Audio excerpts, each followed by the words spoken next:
Hey guys, what's up? Andrea Rene here. We are checking out Mortal Kombat, and I'm super excited about it. I'm standing here with Aaron. He's an associate producer for Nether Realm.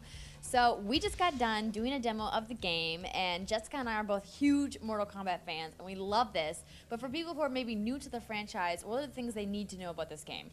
What they need to know is, first off, this is a return to our roots. We're taking the best elements from Mortal Kombat 1, 2, and 3 and kind of bringing them up to modern-day presentation. So we've got fully rendered 3D environments. We've got one of the best looking games we've ever had. In addition to that, we're bringing back the mature presentation. Our last game was Mortal Kombat versus DC Universe, which we loved the chance to get to work with some of these really iconic characters like Superman and Batman. But it was a T-rated game, so we couldn't do a lot of our big over-the-top finishing moves. Those are back in a very big way with this game. Man, oh man, are some of these fatalities gruesome. How did you guys come up with these? You know, most of the fatalities start out with some thumbnail sketches that Ed or one of the designers comes up with, and then we just have meetings where everybody gets together and we kind of pick the best ideas, and from there it's really a collaborative environment where we get the cinematics artists involved, the animators involved, and we just work them out until we've got what we feel is the best fatality. So, who are some of your favorite characters in Mortal Kombat? That's a tough question. I mean, I'd have to go with Sub-Zero as my ultimate favorite character.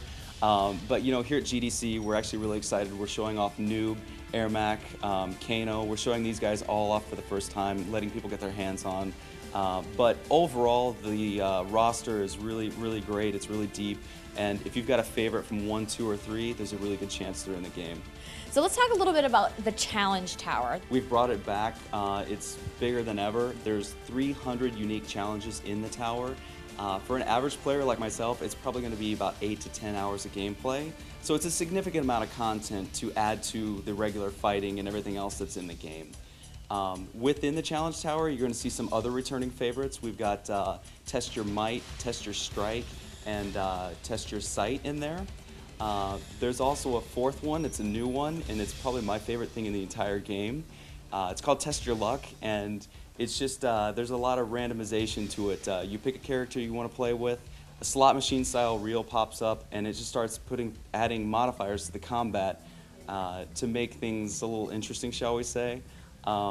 Just to give one quick example, there is Headless Combat, so you and your opponent both lose your heads and you continue the fight without a head. So just some crazy things that we threw in there, and like I said, a lot of replayability there. I think I can speak for a lot of our viewers out there saying we are so glad you guys came back to an M rating, because Mortal Kombat just is not the same without these delicious fatalities. So thank you so much for taking the time to show it to us today, and we look forward to seeing what you guys have coming up.